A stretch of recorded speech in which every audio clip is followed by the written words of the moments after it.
Ladies and gentlemen, President Jacob Zuma delivered the State of the Nation address on the 9th of February 2017 under the theme, The Year of Oliver Reginald Tambo, Unity in Action, Together Moving South Africa Forward. Oliver Tambo was the longest serving president of the African National Congress from 1967 to 1991. He led the organization through the difficult years in exile and participated in ushering in a new democratic South Africa. In honoring Oliver Tambo, the JCPS cluster echoes the call for 2017 to be the year of unity in action by all South Africans as together we move South Africa forward.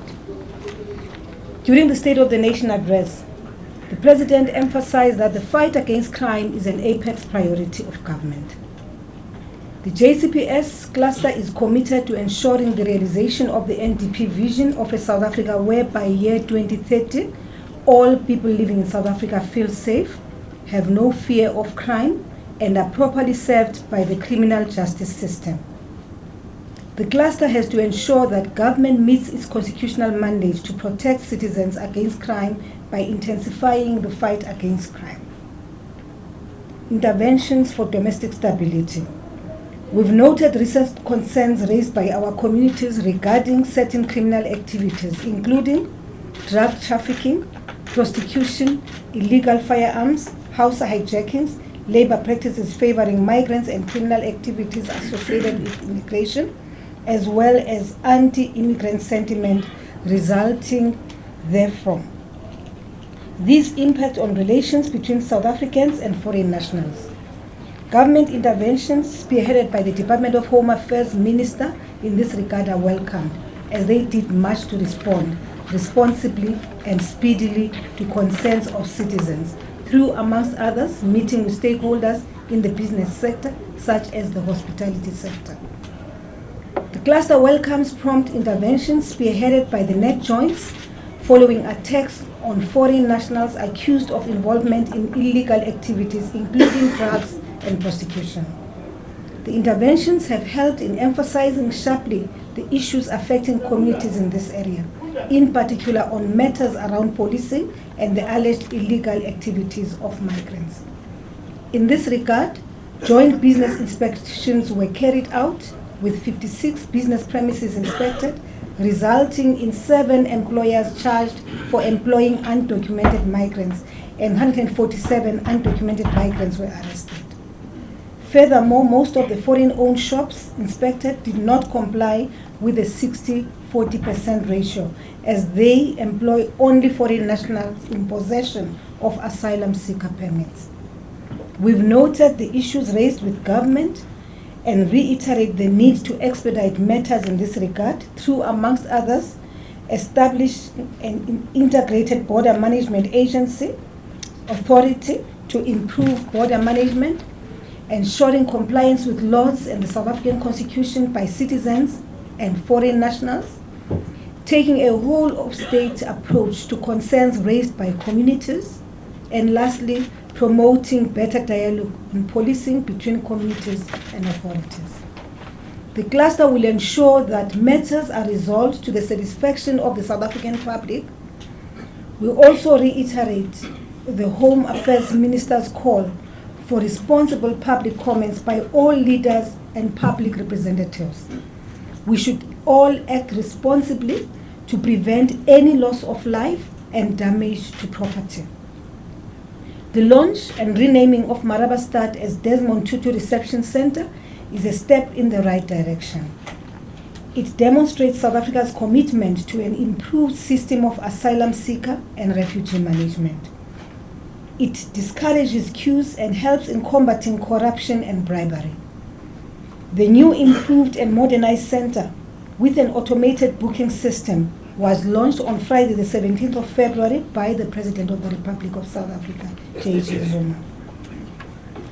The Interministerial Committee on Migration, led by the Minister in the Presidency, Jeff Radebe, continues with the work of addressing the underlying causes of the tensions between communities and the foreign nationals. Some of the challenges that have been identified and being addressed are the strict implementation of our labor relations policies as they pertain to foreign nationals, the implementation of the laws that govern business licenses, the country's border management, and the country's migration policies in general. Whilst this work continues, we urge our communities to isolate the criminal elements who are hijacking the concerns of communities to loot shops and attack innocent people just because they come from other countries. Anyone who feels that their rights are being infringed upon should report to their nearest police station. Our country has the institutional and legislative framework to peacefully resolve any challenge without resorting to violence. We want to assure all people in our country that the law enforcement agencies are monitoring the situation on the ground closely. A situation where people take the law into their own hands or incite others to commit violence will not be allowed to continue. Fighting crime. During his State of the Nation address, the President reflected on the crime situation in the Soshanguve area. We would like to reassure South Africans that these matters are being addressed. Multidisciplinary operations and deployments concentrating on hotspots not only in Soshanguve but in all station areas bordering Soshanguve are being intensified. A special team of detectives which deal with these cases has been reinforced. We call on all sectors of the Soshanguve community to work closely with law enforcement agencies in the fight against crime in that community. Progress in relation to these crime-fighting operations will be provided at the next briefing of the cluster. We've noted that South Africa's recently released Victims of Crime survey and are currently working with all key stakeholders and specialists to respond to it responsibly to some of its assertions. We remain committed to instilling public confidence in the police and the entire criminal justice value chain at all times, especially amongst victims of crime. According to the statistical data, overall crime in South Africa has decreased between 2015 and 2016, with 2.1 million crimes reported in the 12 months measured.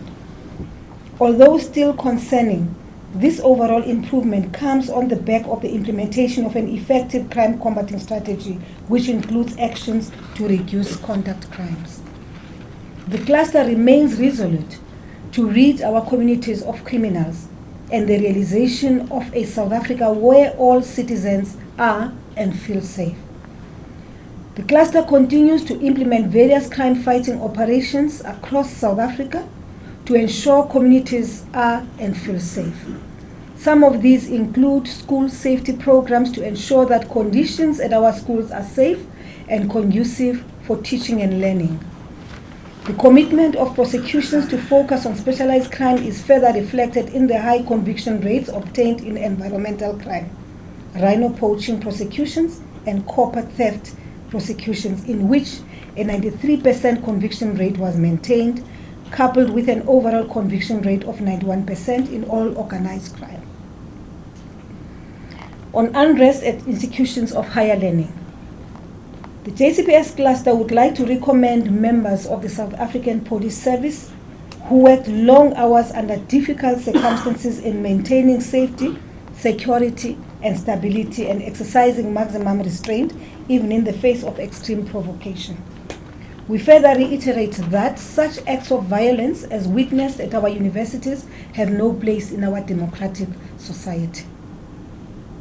On safer festive season back to basic operations, after conducting thorough analysis of past and recent performance of the South African Police Service, police leadership concluded that urgent, focused action was required to ensure that the SAPS is an organization every South African can be proud of.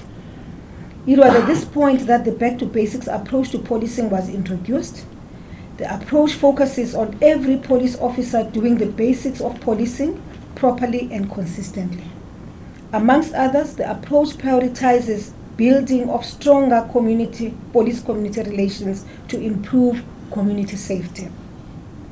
The Safer Festive Season operations launched in October last year to help make South Africa a safe place during the 2016-17 festive season period has yielded remarkable results. The operations were characterized by high police visibility in all areas with many people such as shopping center, malls and beaches. Notable successes of the operations were as follows. Contact crimes decreased by 5.3%. Contact-related crimes decreased by 5.4%. Property-related crimes decreased by 2.2%. And other serious crimes decreased by 5.3%. A total of 83,479 persons were arrested during the 705,639 policing operations, and 1,060 firearms, amongst other items, were confiscated. Tackling the social and economic consequences of the illicit drug trade. Our President has committed government to immediately review and enhance its programs and strategies that are aimed at fighting crime and drug abuse in order to ensure safer and peaceful communities. President recently undertook visits to the townships of Soshanguve, north of Pretoria, and Nyanga in Cape Town to interact with residents, recovering drug addicts and leadership of the South African Police Service. He led the discussions about challenges as well as support needed in relation to the fight against crime in those communities. These visits underscore the commitment at the highest level of our government to build safer communities free of illicit drugs and crime. The cluster is currently following these instructions of the President in looking at ways of improving its policies and strategy. The Department of Social Development established the Central Drug Authority to coordinate efforts to combat substance abuse in terms of the Prevention and Treatment of Substance Abuse Act 70 of 2008. The Central Drug Authority developed the National Drug Master Plan 2030-17, which is currently under review. The NDMP is a government blueprint for strategic interventions to address the problem of alcohol and drug abuse. It has 3 pillars: supply reduction, demand reduction, and harm reduction. Supply reduction is to address the issues such as illegal manufacturing, distribution, sale, and trafficking of drugs and precursor chemicals. Demand reduction mainly deals with early intervention and prevention of the abuse of drugs and alcohol. On the other hand, harm reduction focuses on treatment, reintegration, and aftercare services. Government currently has 7 public treatment facilities that are operational in Gauteng. And in Gauteng we have 1, in KZN 2, Western Cape we have 2, Mpumalanga we have 1, Eastern Cape 1. We've finished the building of 3 treatment centers in Limpopo with 1, and Northwest 2. 2 other treatment facilities are currently being built in the Free State 1 and the Northern Cape 1. The government has further developed treatment model to ensure quality and easy delivery of treatment services. Prevention programs have also been strengthened to support treatment services. There are education and awareness raising campaigns being conducted around the country. These campaigns are targeting students, learners, and out-of-school children and youth, women, adults, and the general public. These include Kimoja Education and Awareness Campaign, International Day Against Drug Abuse and Illicit Trafficking, Institutions of Higher Learning Campaign, and Festive Season Campaign. On violence against women and children, government continues to roll out designated victim-friendly facilities to ensure that victims of interpersonal violence, such as sexual offenses, domestic violence, and others are handled with due sensitivity. These designated victim-friendly facilities are located at 1,034 sites around the country, including at police stations, airports, and railway stations. Recently, the Minister of Social Development launched a disability enhancements tool for the 24-hour gender-based violence command center. There are currently 55 Tutuzela care centers across the country. The condition rate of cases stemming from TCC for up to a year to the end of August 2016 was 72%, which is 719 of the 1,102 cases finalized. The TCCs are working closely with sexual offences courts in providing victim support services to make the court experiences less traumatizing, informative, and responsive. Between August 2013 and November 2016, 51 out of a target of 57 courts around the country have been upgraded into sexual offences courts and are fully operational.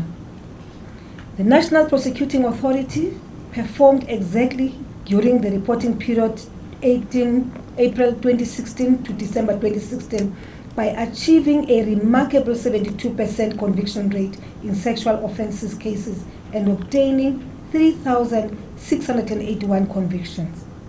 This therefore represents a 1.5% increase in the conviction rate achieved through collaborative and focused approach followed by all key stakeholders. Under correctional programs to prevent recidivism, the Department of Correctional Services continues to reform in tandem with the rest of the criminal justice system. We remain committed to building a humane, efficient, and effective correctional system. Implementation of a multidisciplinary strategy in its operations, which has resulted in an unprecedented number of offenders participating in various rehabilitation programs. One of the strategies of fighting crime is to ensure that those who are released from prison, from correctional centers, do not relapse and commit crime again. The Department of Correctional Services continues to work hard to turn correctional services prisons into correctional centers through offering various services. We are encouraged that compliance levels with parole and probation conditions has improved to reach a historic mark of 98%. Overcrowding in our correctional centers is a stubborn challenge that remains a key concern. The cluster has agreed that there is a need for continuous engagement and a collective approach, both at national, provincial, and local level, to find lasting solutions to the challenges of overcrowding in the country's correctional facilities. Under fighting corruption, we continue to reap the benefits of a strong anti-corruption architecture. Progress in the fight against corruption continues. The anti-corruption task team continues to coordinate our multi-agency approach to fighting corruption and maladministration. This year, the SIU will work towards re-establishing the special tribunal as per legislative framework. This will ensure a fast tracking of SIU civil cases instituted to recover money and or assets lost by the state. Under borderline management, as part of our cluster's priorities, the SANDF continues to be involved in the government national security strategy as the imperative for security as well as the fight against crime and corruption. The SANDF continues to play a pivotal role in safeguarding South Africa's borders. Members of the South African National Defence Force have been deployed along all the international borders in 7 of the 9 provinces. In the first 2 months of 2017, major successes have been registered. We would like to reiterate our position that no country in the world is immune to the threat of terrorism and its related activities. The JCPS cluster, through its law enforcement agencies, continues to identify and address violent extremism and terrorism-related activities. We are committed to ensure that our country remains a relatively safe and free of attempts to destabilize it. Joint operations of all intelligence community structures will continue, as well as the sharing of information critical to countering any threats that is identified. Conclusion: the task of accelerating radical economic transformation is increasingly linked to that of ensuring that our people continue to live in conditions of safety and security. The South African government takes its responsibility of ensuring safer communities very seriously. The plans that have been outlined during the State of the Nation address for intervention in the socio-economic conditions of our people will assist us in addressing some of the underlying causes of insecurity. The cluster has outlined various policy interventions in response to developing trends and causes of insecurity in our society. Recent events where our people have at times taken to the streets have necessitated a relook into the functioning, structuring, and capacity of our criminal justice system. The National Crime Prevention Strategy adopted in 1996 requires a review to address new challenges that confront the criminal justice system. While lawful protests are provided for in the country's legislative framework of national security concerns are cases of premeditated violence that at times accompany the protests. The incidents of the Marikana tragedy, the violence and torching of schools that erupted in Vuwani, and the damage to institutions of higher learning have overstretched the criminal justice system, and we have to plan better for these kinds of incidents. The work of the cluster of ensuring that all people in South Africa are and feel safe will continue in earnest in this year. However, government alone cannot defeat the scourge of crime and corruption. We reiterate the call on all people and sectors in South Africa to join the fight against crime and corruption. The fight against crime cannot be separated from the need for transformation of the socio and economic circumstances of our people by tackling the three challenges of unemployment, poverty, and the unequal distribution of the country's wealth. Each sector of our society has to play its part in creating conditions where crime may no longer thrive. We further call on each member of the public to stop looking away when acts of crime and corruption are committed.